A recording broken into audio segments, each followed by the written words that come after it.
The wrong Ford died, and there is no other way I can put it. I'm not going to sugarcoat it. I'm not going to sweeten it. I'm not going to put seasoning on it. I'm not going to do anything with that message. The fact, the hard, stone cold truth is that the wrong Ford brother died many years ago. And I'm wondering, patriots, I am wondering out loud whether or not we can somehow come together and petition God Himself and plead with Him. Thank Him for all the blessings He's given us, as we should always do. But ask Him very respectfully if He can exchange us, Rob, for Doug. And now many of you are going to say, how could you say this? How could you do this? Well, I'm going to say it! I'm going to say it! I'm going to scream it to the mountaintops! The wrong Ford died. Now, the reason I'm saying this is because this family is interested in two things: business and politics. Doug, who is the Premier of Ontario, Doug is more suited to business. And if he's not suited to business, he's suited to being a minister in a government. Rob is the leader.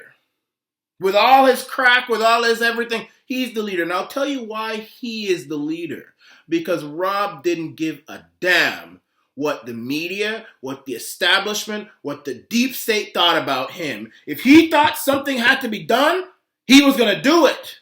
If he thought something made sense, he was going to do it. If he thought that, he would always do what was good for the people and what the people wanted. He would try to always accommodate the people, and he'd be destroyed by the media. Now we've got this Doug here, who everything he does, he wonders, does the media like me? Are they going to attack me? Are the liberals going to attack me? I don't want to be attacked. I don't want to be run out of town. I'm scared.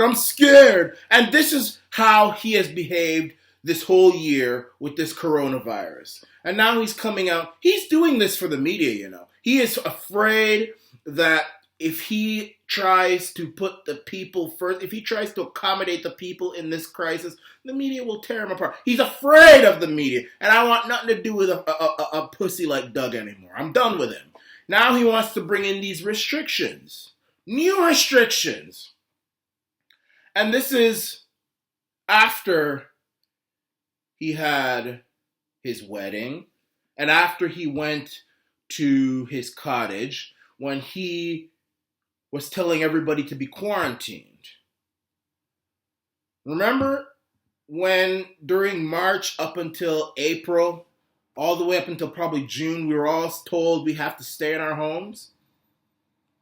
And Doug went out to his cottage, and Justin the Tat Kid, Tarface, Swiftfoot, Mac Daddy, Trudeau also went to his cottage as well. All the elites were doing their own thing while we were supposed to be quarantined in one place.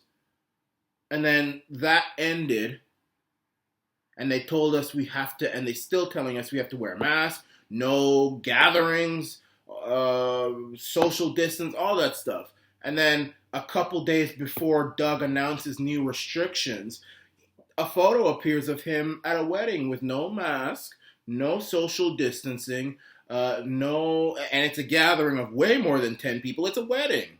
Having a grand old time.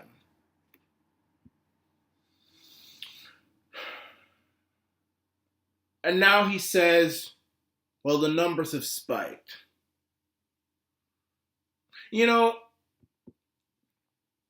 numbers have spiked with coronavirus. That's what they're saying in Ontario. First of all, I don't know if I believe the numbers because I told you before, my uncle, He didn't die of coronavirus. He died because the hospital neglected him in the hospital. When he was trying to call for help, ring for help, ring for help, ring for help, because he was not breathing properly. He was recovering, and then he couldn't breathe properly. They said they didn't call for him, and he died. So it's like going into the hospital with a gunshot wound, which you can survive from if the hospital takes care of you. And they, instead of taking care of you, they throw you in the corner. That's what happened to him.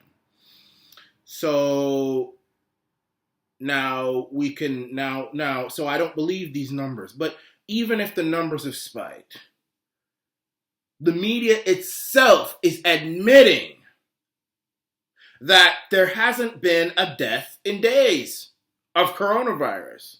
And I've told you that less than 1% of people with coronavirus will die. Less than 1%. And that's how it's been throughout the whole year. Less than 1%. You are in more danger of getting the sniffles than you are of coronavirus.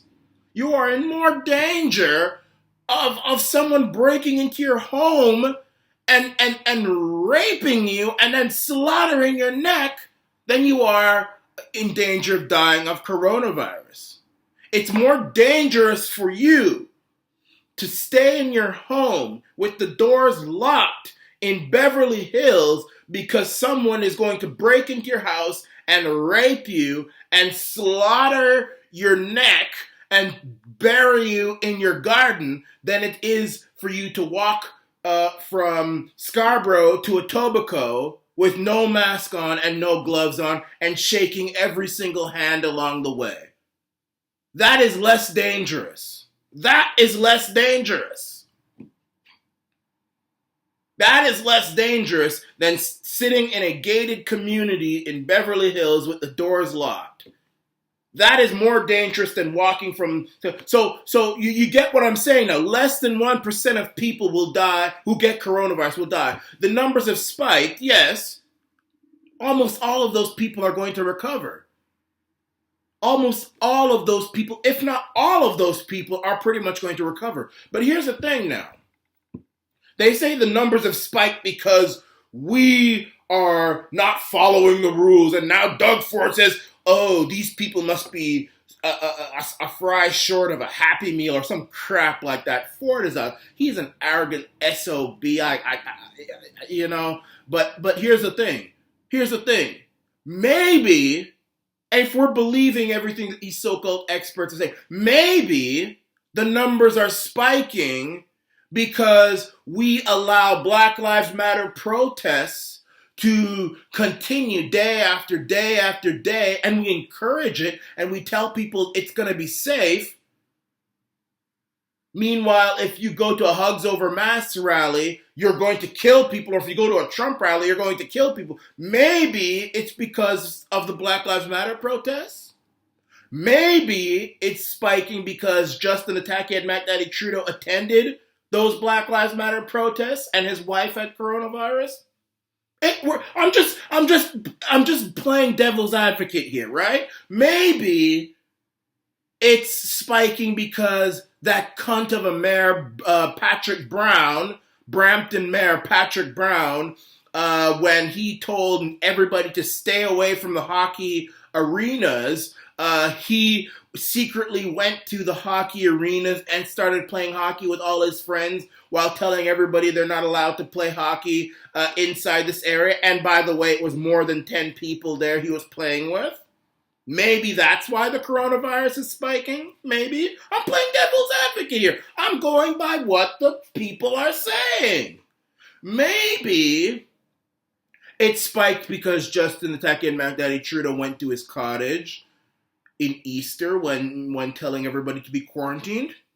Maybe it spiked because Doug Ford went to his cottage while telling everyone to quarantine. Maybe it's spiking because Doug Ford attended a wedding of way more than 10 people days before telling everybody not to have gatherings and wear masks and all this stuff. And the wedding, he didn't wear the mask. Maybe it's spiking because Andrew Scheer and Brian Pallister didn't wear a mask at Toronto Pearson Airport. Meanwhile, they're telling people they all have to wear. Maybe that's why it's spiking. Maybe that's why it's spiking. Maybe that's why it is spiking. Doug Ford, Justin Trudeau, Andrew Scheer, Brian Pallister, Patrick Brown. Maybe that's why it's spiking. So F you politicians, F the media, F Doug Ford. Doug Ford can take his new fines and his new rules and he can shove them up his big, fat ass. F Doug Ford. I will never support that snake. Doug Ford again. He's the biggest yahoo out there. I will never support Doug Ford. This is what I'd like to do to Doug Ford. This is what I'd like to do to Doug Ford. That's what I'd like to do to Doug Ford. F Doug Ford, you are a traitor, Doug. You are a traitor. And you are a hypocrite. And I ain't afraid of you or your fines.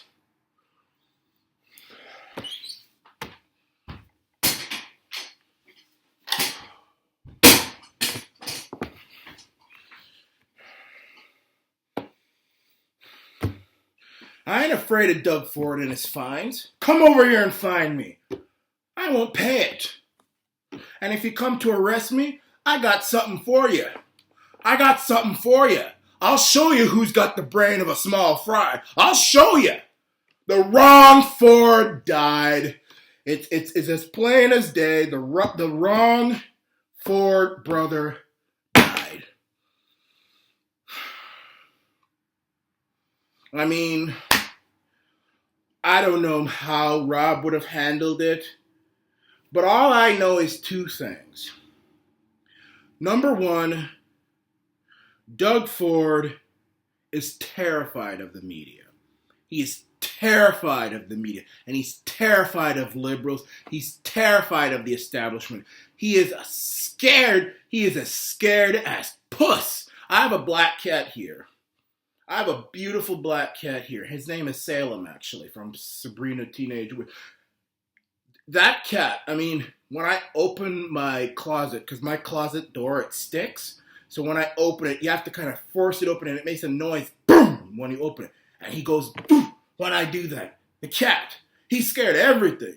He's scared of everything. If the doorbell rings, that cat is gone. That cat is gone. That cat is more brave than Doug Ford when it comes to the media. That cat is more brave than Doug Ford when it comes to the media. Doug Ford is afraid. So that's number one. Doug Ford is afraid of everything. He's afraid of being, he wants the liberals, he wants the establishment, he wants them to love him. That's one thing. Number two, Rob Ford was not afraid of the media. He did anything he could. In fact, I think Rob Ford sometimes made an effort to antagonize the media. He did what he had to do for the people. If he said that we're going to build subways, we're going to be. So I don't know how Rob would have handled the situation, but all I know is that if Rob was premier and he felt that the people shouldn't be stripped of their freedoms and rights over a virus that kills less than 1% of the population, he would not have caved in and taken away all our rights. If he felt that that was the wrong thing to do, he wouldn't do it. Unlike his pussy-ass brother, Doug. Wrong Ford died. The wrong Ford became premier, and I don't wish death upon people, but if God had to take one of the brothers, take Doug, man. Take him. Take it. He's out of his depth. He's out of his prime. He's useless. Rob would have done a lot more. I think Rob had more imagination. Rob was more of a people person. Even with all the crack and everything. You know something? I'll tell you something.